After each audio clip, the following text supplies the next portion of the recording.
Ava and I are gonna show you how to make man-eating plants for Halloween that are fun for the whole family, right? Right.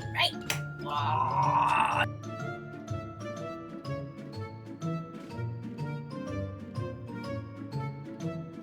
Step 2. We have to turn our orange pumpkins green. Step 3. The next step is we have to create these teeth. Step 5. We're gonna take our little head here and stick our stem right into the back. Step 6. So we got some extra thick craft foam, just like this, pink in color. Twist it. We're just gonna glue it like that, right on the sides, and we're gonna stick it in the pot. Again, you can have stones in here, dirt, you can have foam in here, whatever it is. It's awesome.